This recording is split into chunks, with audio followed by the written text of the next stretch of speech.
Welcome back to Grammar Grade 12.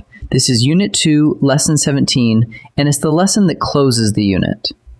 All through Unit 2, we've been taking sentences apart. The subject, the verb, the direct object, the indirect object. Today, we pick up the last two pieces, and they are called complements.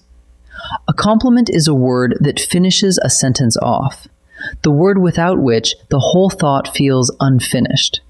There are two we need, the object complement and the subject complement. And the trick to telling them apart is one simple question. Let's get into it. Let's start with the word itself.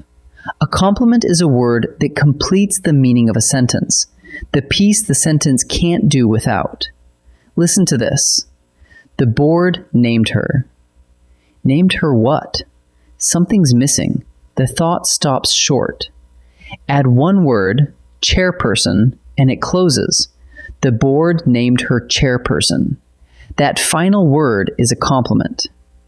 Today we'll meet two of them, and here's the key idea. They finish a sentence by pointing in opposite directions. One reaches forward to the direct object, the other points back to the subject. Let's meet the first one, the object complement. An object complement follows the direct object and renames or describes it.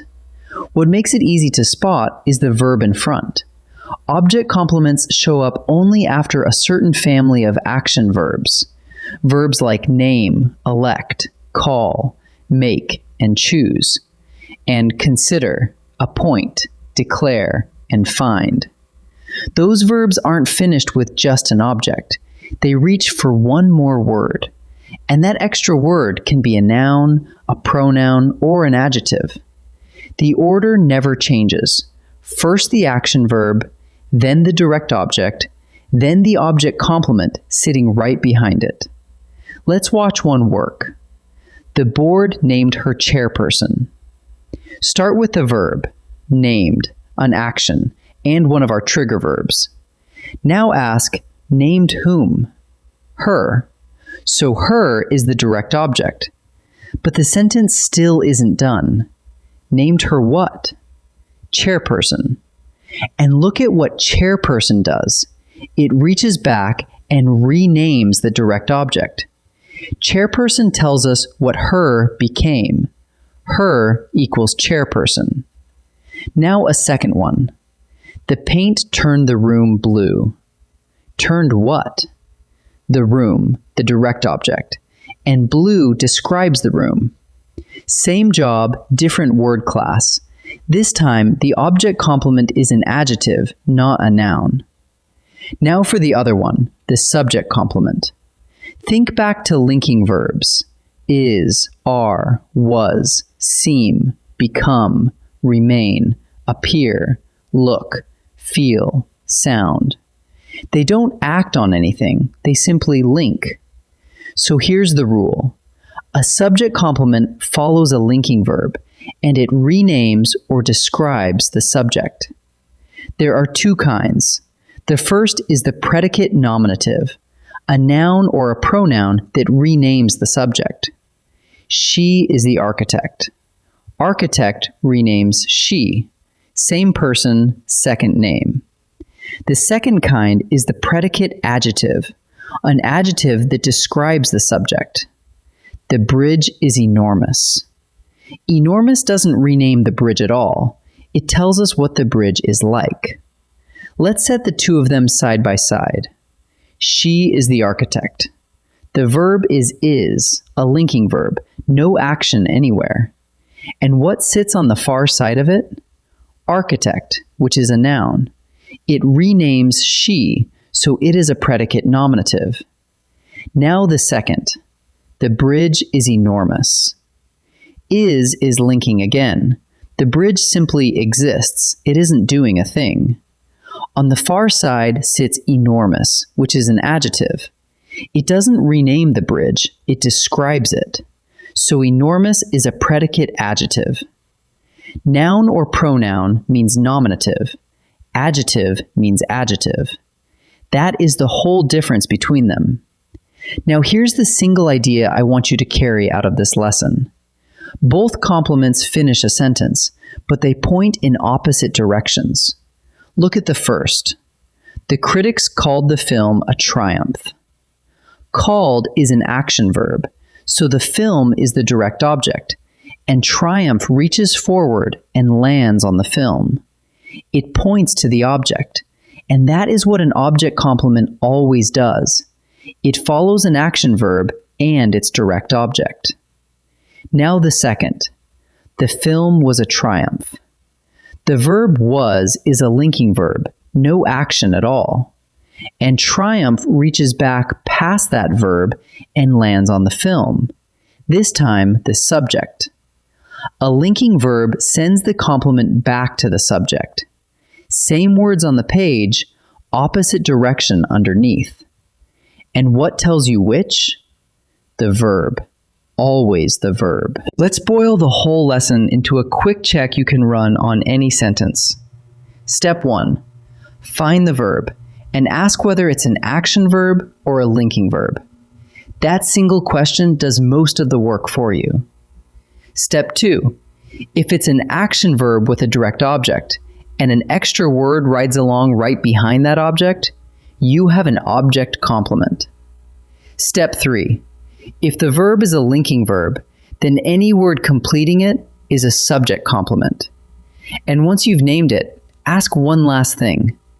Is that word a noun, a pronoun, or an adjective? For a subject complement, a noun or pronoun makes it a predicate nominative, and an adjective makes it a predicate adjective. Shall we practice a few? In this first set, every sentence has a linking verb, so every complement is a subject complement. Your job is to name which kind, a predicate nominative, a noun or pronoun, or a predicate adjective. Pause the video and choose before I reveal each answer. My mentor became a diplomat. Became is a linking verb, so whatever follows it is a subject complement. Now, what is diplomat? It's a noun, and it renames my mentor. Same person, second name. A noun after a linking verb makes it a predicate nominative. The auditorium felt enormous. Felt is linking here. The auditorium isn't touching a thing. And enormous? Enormous is an adjective. It doesn't rename the auditorium, it describes it. An adjective after a linking verb makes it a predicate adjective. The finalist was he. The verb is was, a linking verb. And he? He is a pronoun, not an adjective, and it renames the finalist. Remember, a predicate nominative can be a noun or a pronoun. So the answer here is predicate nominative. Now each sentence has a complement, but the verb changes from one to the next. Decide, is it an object complement pointing to a direct object, or a subject complement pointing back to the subject? Look at the verb first. Pause and choose before I answer. The council appointed Reyes treasurer. Find the verb, appointed, an action verb, one of our trigger verbs. Appointed whom? Reyes, the direct object. And treasurer renames Reyes. It points to the object, so this is an object complement. The harbor grew calm. Find the verb, grew. Is the harbor growing in size? No, it's just settling. Grew is a linking verb here, and calm describes the harbor, the subject. So this one is a subject complement. The drought left the fields barren. The verb is left, an action verb.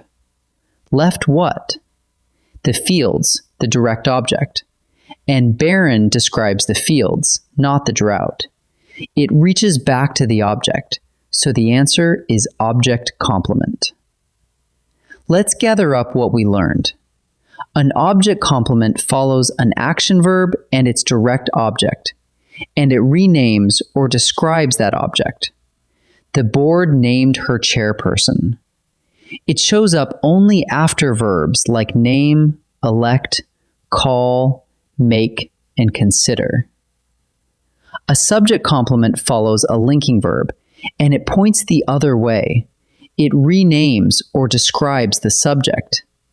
It comes in two forms. A predicate nominative is a noun or a pronoun, like architect in she is the architect, while a predicate adjective is an adjective, like enormous in the bridge is enormous. Always start with the verb. An action verb sends the complement to the object.